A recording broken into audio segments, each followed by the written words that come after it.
everyone. It's the voice of reason, Amy Frost, and I am stopping in here to ask you for a favor.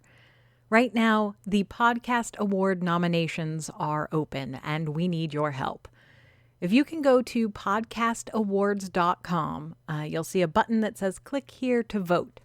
Once you set up your account, you'll be able to vote for us in both the People's Choice and the Storyteller and Drama categories. This would help us out immensely, and JF and I will be forever grateful. Thank you, and enjoy the episode.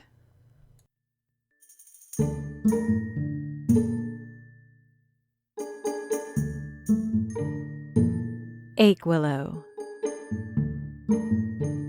Season 5, Chapter 11, On the Importance of Proper Seasoning. How many times can you dine with the devil before you are yourself made a meal of? I can count the number of demons that have been in the Willow Cafe's back alley or inside the dining room on one hand. But only just. I can name at least 7 people who, on their first meeting with these dark and hungry creatures, left their lives behind. Luck has been on my side, somehow keeping me from that fate more than my fair share. How long do I have before bad fortune catches up to good? Because if this keeps happening, it's only a matter of time until I don't walk away from one of these encounters. Hopefully, though, tonight is not that night. Shoulders high as its head is low, the creature skulks at the edge of light, never taking its baleful eyes from us. What do we look like to it? Are we the nest filled with eggs for the mongoose to steal? Is the door like the underside of a fat seal to the starving shark's eye?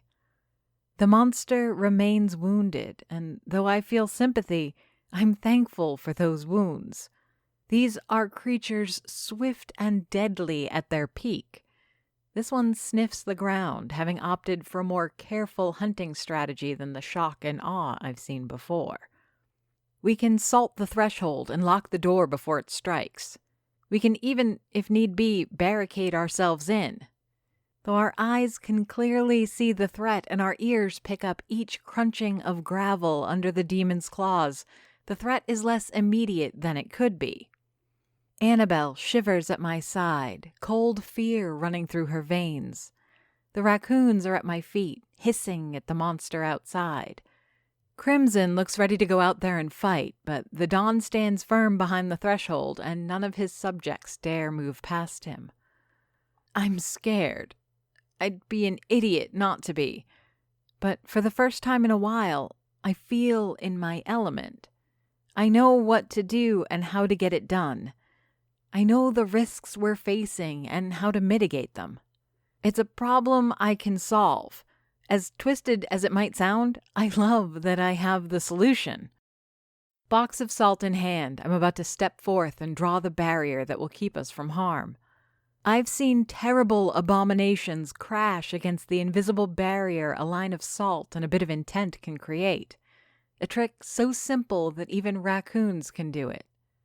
But just as I rip the tab off the box and start kneeling, my eyes riveted on the demon, something pulls me back.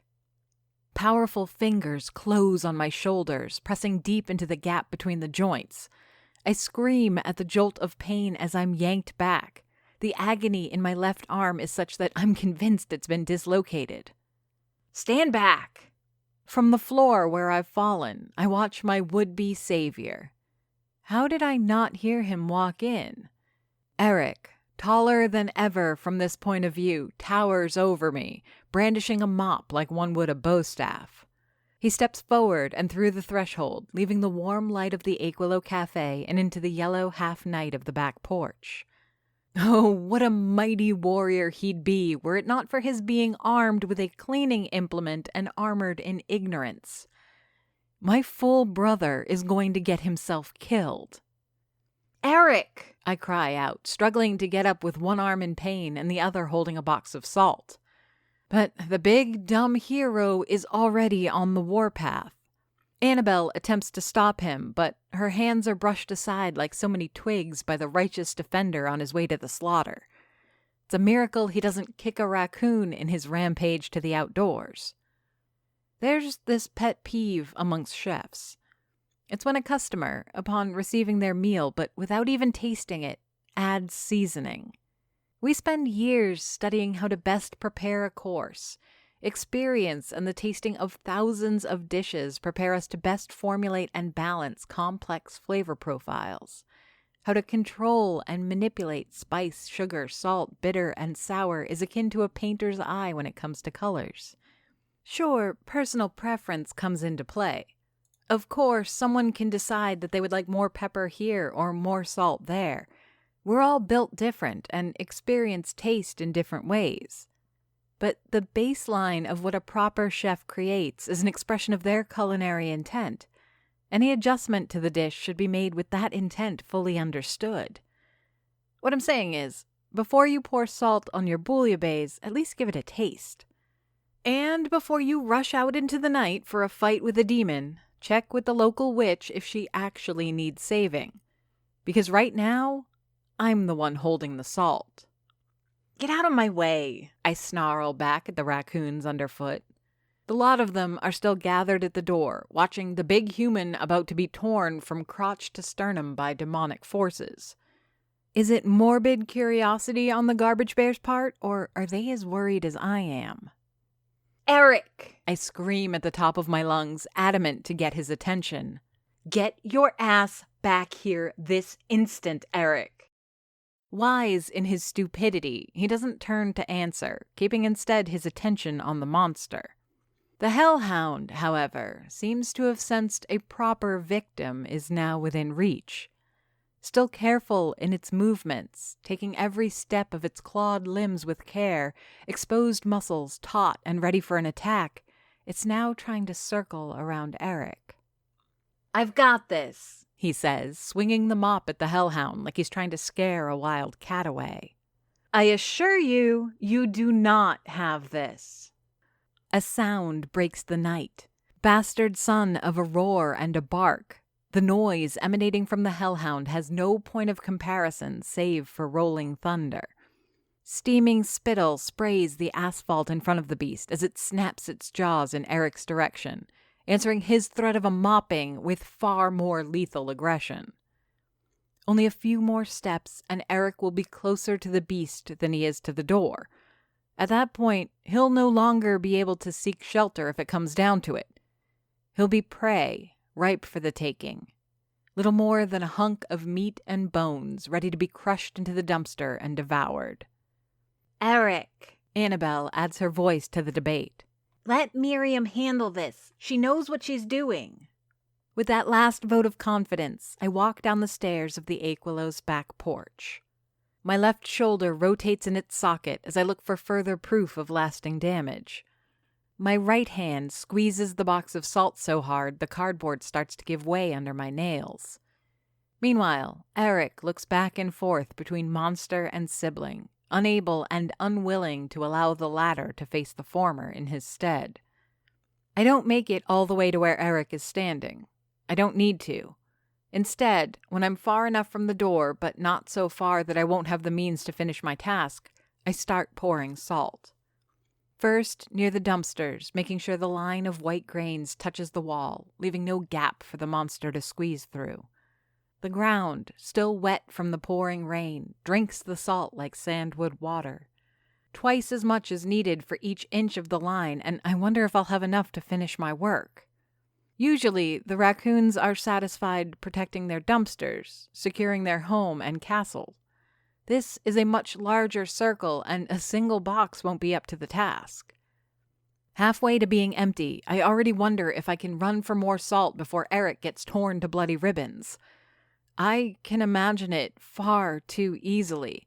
The mad rush to the kitchen, shaking hands grabbing a box as I hear the wet screams of my brother as he's eaten alive. I make the line thinner and thinner, hoping beyond reason that I can stretch my dwindling supply enough to make it last. Even so, it's clear that I won't make it. Looking up, intent on getting an estimate of what's left, I see salvation. Annabelle, like an absolute hero, has stepped up to the plate. From her side of the alley, wielding not one but 2 boxes of salt, she's completing the line, building the wall up to meet me. "Eric!" I scream, doing my very best to convey the authority of both our mother and father. "Eric Christopher Dufour, get your ass over here this instant!" The fool hesitates. The demon barks again, the stench of burning meat wafting out of its fetid mouth in the process. I can feel the infernal heat of the monster's breath all the way over here. It's a heat born not of fire and flame, but of a hatred so pure and incandescent that it could ignite kindling. That I can sense the wrath in that heat is testament to its intensity. That last outburst is enough for Eric. Where reason fails to make him trust my judgment, fear gets the job done. 5 steps. That's all it takes him to walk back and over the threshold of that flimsy wall of salt, but it's enough. So little separates us from the jaws of wrath, yet when Eric is finally on our side of the divide, I feel like I can perhaps breathe. Because, in spite of appearances, I know this situation like I know one of my own dishes. And I know how it's best seasoned. Safe. Or at least I allow myself to believe we are.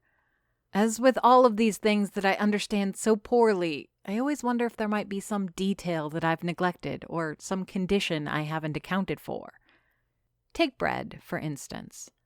The great thing about homemade or artisanal bread is how unique each loaf or roll is going to turn out. No matter how precise our measurements, we are not machines and our kitchens are not laboratories. An extra gram of yeast here, a minute more of rising there, and a baguette might grow a little more than intended. Is the weather more humid? Colder? So many factors can have a minute influence on how the bread rises, how the gluten develops, and how well it bakes. To assume factory results is foolish. That's the beauty of homemade things, though, isn't it? Those random elements of uniqueness. That X factor that makes one compare variations on the same experience. What makes us walk out of a restaurant and say, the pot roast was especially good tonight. The wine and spirit industry has made a marketing tool from these very same imperfections. A 10-year Glenmorangie shouldn't vary that much from the same whiskey aged in the same barrels for 18 years, but the price of each bottle tells a different story. However, this isn't bread and wine. Slight variations in this particular recipe don't limit their impact to taste and texture. This is life and death. And unlike a Belgian loaf that's been a little overproofed, I couldn't tell you what I did wrong here. That's why, leading by example, I try to pull my people back from the line, hopefully all the way to the door of the Aquilo. "What the hell is that thing?" Eric asks, finally allowing himself to ponder the obvious question. "Hellhound," Annabelle answers, as if the name was something official and not just a moniker I came up with. Very adequate. I can see by the folds of his nose that the odor is getting to him. I can't blame him. The increasing proximity of the monster brings with it the powerful stench of burnt meat and blood, not all of it fresh. If I were to be fanciful, I'd add that there's a hint of spice to it, something that burns. Mustard seed? The hellhound is getting closer as we back away. I can't see its wound from my angle, probably because it intentionally keeps it from us, but I can tell that the beast is no healthier than when we first met. "Keep moving," I say while holding my ground. "Are you crazy?" Eric asks, something in his voice threatening to pull me away if the answer isn't to his satisfaction. I know what I'm doing. I'm not sure I do, but somehow I manage to keep my tone so steady, so calm and collected that I think he buys it. After all, I'm the little sister with a domesticated macaron sprite. And haven't I just created a magic wall with only salt? Or rather, I hope I did. It's funny how, Of all that could convince Eric of my competence, it's two things I can take little to no credit for that did. I keep the train of false confidence going as I take a few steps forward. The observant would notice the white knuckles on my right hand and the crushed empty box of salt under my fingers. The pain in my left shoulder is also becoming difficult to ignore and harder to hide, but I feel like this might not be the best time to show weakness. The hellhound stops about 3 feet from the salt line. Without skin, there is very little the creature can do to hide its intent. Any flexing of muscles or twisting of limbs is immediately obvious. It opens its mouth, showing more rows of razor-sharp teeth than I wanted to see. These jaws have more in common with those of a shark-boar hybrid than they do any breed of dog. If I didn't know any better, I'd swear it were tasting the air. I know what you're thinking. That's just smelling, Miriam, but I assure you it's not. Air, like anything else that enters your mouth, has a texture and a flavor, and while it shares many characteristics with odors, there are subtle differences that I believe the hellhound can discern. Like a triggered bear trap, the jaws snap shut and I jump a little. The thick back legs of the creature suddenly tense, and for a moment I brace myself for its attack. This is it.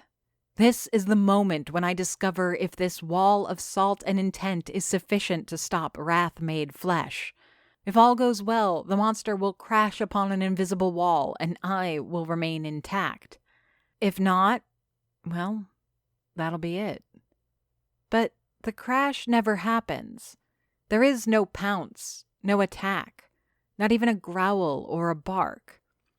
Instead, the hellhound, languid in movement, turns around. It does so without any effort to hide its wounded limb, almost making a show of it instead. Not bothering to look back, and over the span of what was probably a full 5 minutes, the monster slinks into the shadows of Aquilo, vanishing into the darkness of the woods. When I dare blink again, after the beast has completely disappeared from sight, my eyeballs feel dry. My own muscles, still safely within my skin, start to relax, but not without a toll in pain. I've never run a marathon, but I can imagine that this is what such sustained effort feels like. Step by step, I march backwards towards the Aquilo's back door. I damn near have a heart attack when gentle hands touch my skin, cradling my arms. Arms into which I'm far too happy to let myself fall. It hurts. My left shoulder screams in agony, and the fingers from my right hand ache as they drop the box of salt to the ground. "It worked," Eric whispers, an air of wonder in his words. "I can't believe it worked." I snort. It's the best effort I can do that isn't a nervous laugh. "No, it didn't," I admit. "Or maybe it did, but the hound didn't even bother to test it. No. The salt had nothing to do with it." The two of them help me to a stool, and Annabelle hurries herself to get me something to drink. That smart girl is a miracle under pressure. She wastes no time with water or juice, immediately warming the kettle for some tea instead. She really has the knack for picking drinks, that one. "If not the salt," she says, rifling through my collection of teas. "Then what?" "Nothing. It did what it was here to do." "So I was safe all along?" Eric asks, his combat mop still firmly in hand. I watch as all the raccoons, save one, make their way out the door. Not a look back or a nod of their big noses as a means of saying thanks. The furry ingrates have sensed the danger is gone and are satisfied with going home. Except for Brioche, who instead decides to explore the dining room a little. "Oh no, not at all. That thing would have ripped right through you." That statement clearly doesn't sit well with Eric. Coming face to face with both the supernatural and one's own fragile mortality is difficult on anyone. "It's me," I explain. "It wanted to see me." Annabelle is holding a little glass jar of green tea, the content of which she smells to appraise its compatibility with the bottle of rum in her other hand. Nodding with satisfaction, she pours a shot of rum into a mug of boiling water before spooning some tea into an infuser. "I'm going to hate the answer," she says, dunking the infuser into the mug. "But why would a hellhound need to pay you a visit?" I shrug, which is a terrible mistake. The movement is hell on my shoulder, and I wince with how much it hurts. I made a promise to that thing, and I guess I wasn't keeping it fast enough. Both Annabelle and my brother stand like idiots, staring at me as if I grew a third arm out of my forehead. You make a promise to a dog, an animal who can barely understand the context of such a pact, and that's considered cute and harmless. Make the same kind of promise to an animal pulled out of both nightmares and the inferno, and I understand their cause for concern. "Now," I continue while holding my aching shoulder, "if one of you would be so kind as to get me some ice. Eric damn near tore my arm off, and I'm about to pass out." Why have I never thought to do this before? Over 2 years here, and not once did I think of just lying on the counter. Not that I do such a thing in the middle of the day, but I spend so much time in the cafe, if not working, then baking and cooking. The upstairs kitchen is all well and good, quite the cozy thing, actually. But I was trained in a classroom designed to imitate a restaurant kitchen. Everything is bigger here, all the tools of the trade placed not for their efficient storage and discretion, but rather with ease of access. This kitchen is a race car, while the one in Doris's apartment is a convertible. Both are great and can display impressive speeds, but one is for performance and the other is for fun. That's why the majority of my cooking, especially the experimental stuff, is done down here. Despite all that, every time I need to lie down, take a nap, or just get some rest, the best I can do is either sit on the steps in the back or drag my sorry carcass back up. And all this time, I had the perfect surface on which to lay down, straighten my back, and collect myself. "This is nice," I tell the ceiling, holding a third bag of ice on my aching shoulder. "Family time." "I said I was sorry," Eric laments, as if he were the one who was wounded in the ordeal. "Oh, you will be," I threaten. "You will be. This?" I wiggle my damaged arm at great cost to prove my point. "This is going to prevent me from doing a lot of things around the cafe and the apartment."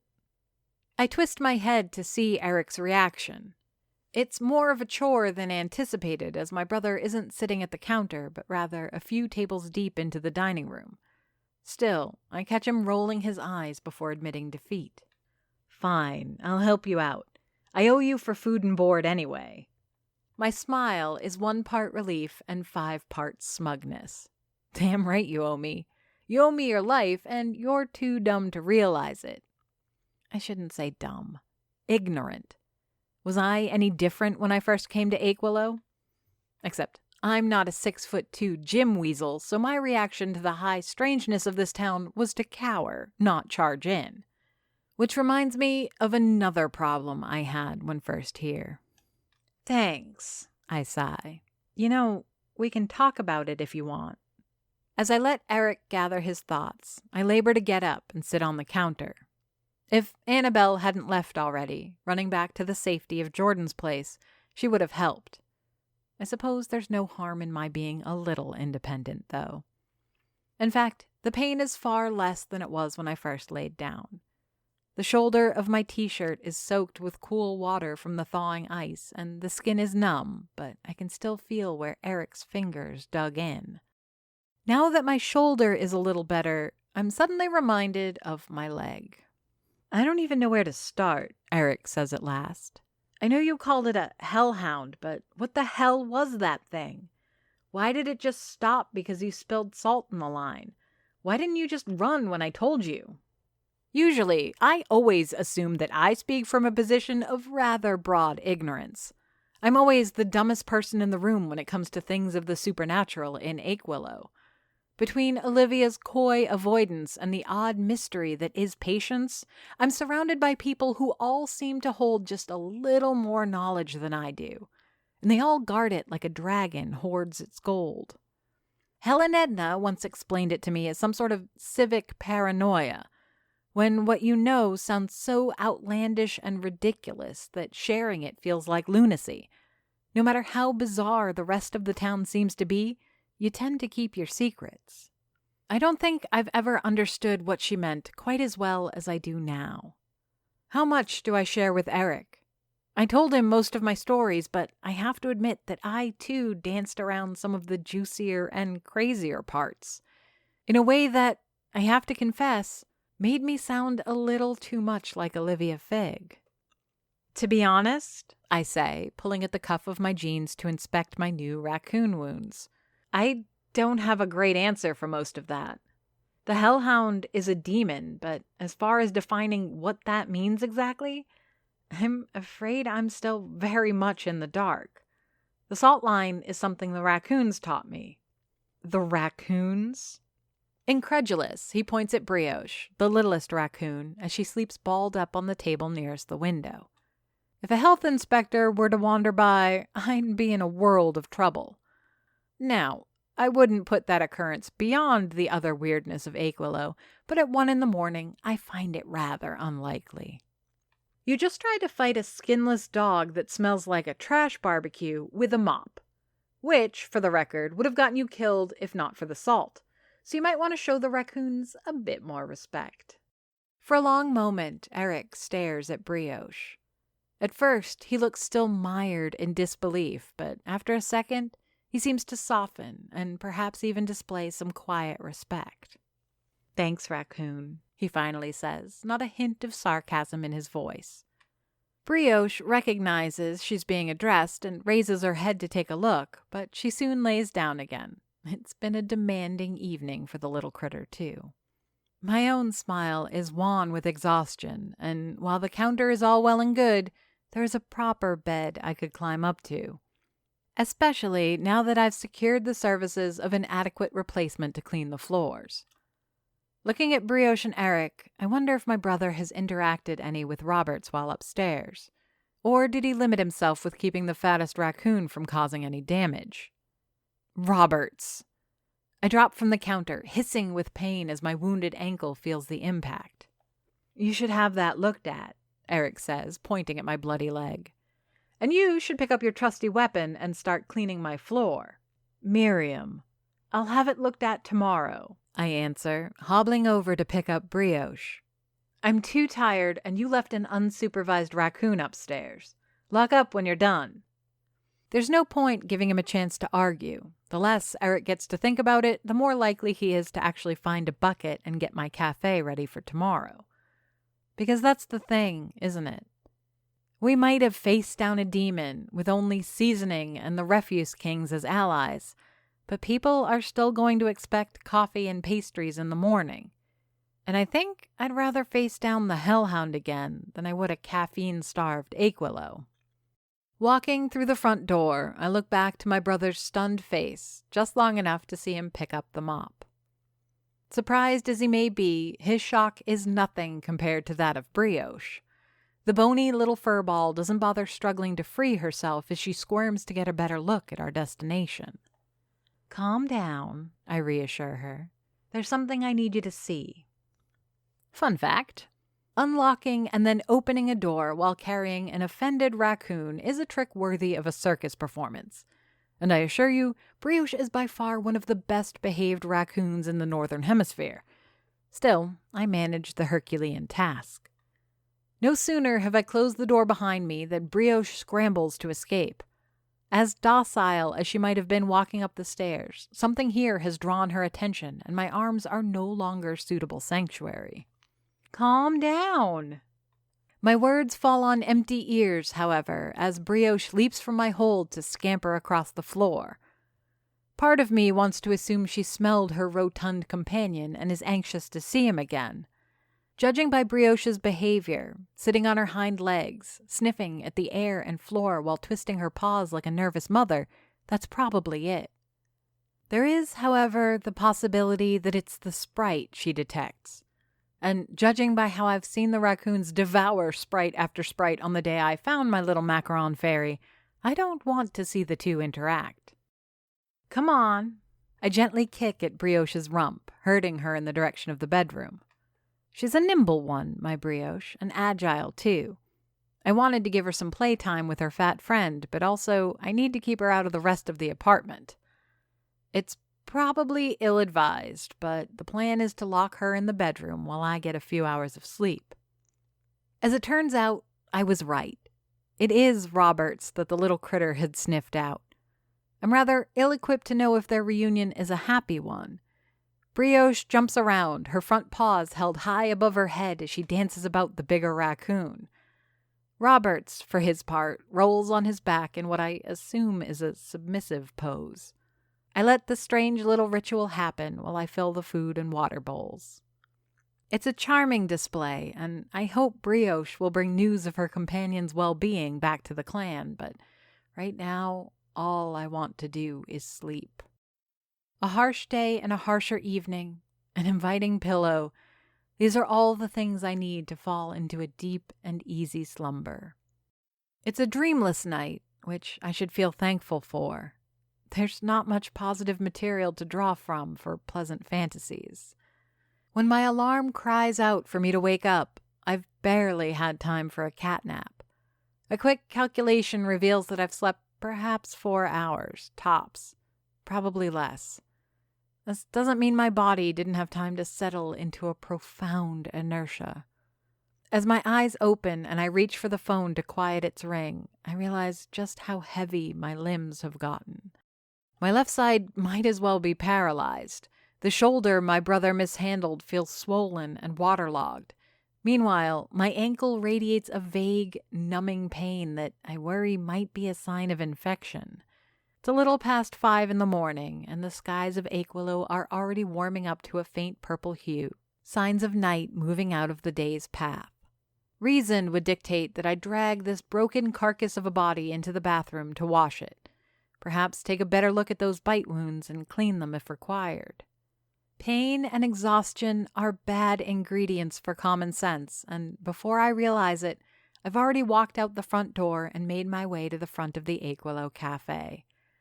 After 2 years of doing this routine every single day, it's as if the destination is embedded into my very spine. Having slept fully clothed, I suppose there's no harm in getting the day started. Lights are off and the floor is clean, but Eric finished his chore hours ago, and one has to assume he's sleeping upstairs, along with the 2 raccoons I forgot in my room. It'll be fine, I think to myself as I walk through the darkened dining room. Chairs on the tables look down on me like a small judgmental crowd, each watching the wounded woman who won't take herself to the hospital because she's far too stubborn. Later, I tell the chairs, fully engulfed in my drowsy delusion. Curiosity, laced with paranoia, draws me to the back door.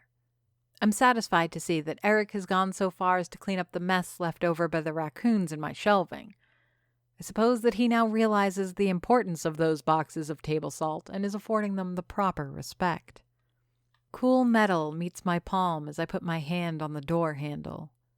Random thoughts about what I might find once I look outside tumble through my mind. Did it rain again, erasing the salt line? Did the raccoons assign a guard to watch over their lair for the night? As long as there are no dead bodies waiting for me, raccoon or otherwise, I think I'm comfortable with whatever waits.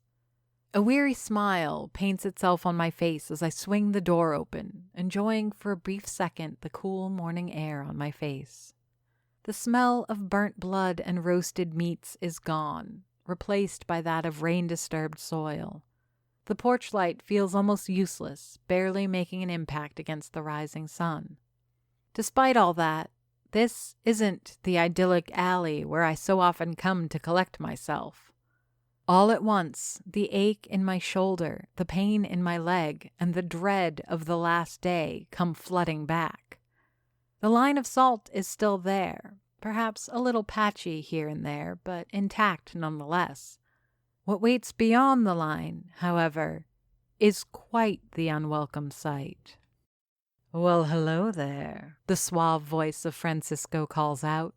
"What a pleasant surprise." Aquilo is written by J.F. Dubow and narrated and produced by me, Amy Frost. If you enjoyed this podcast and would like to hear more, please rate and review us on Apple Podcasts or your preferred podcast platform. Want to support the show? Buy us a coffee. Go to ko-fi.com/Aquilo to donate. Aquilo has a Patreon. Visit patreon.com/Aquilo for details. Follow us on Facebook, Twitter, and Instagram under the username Aquilo.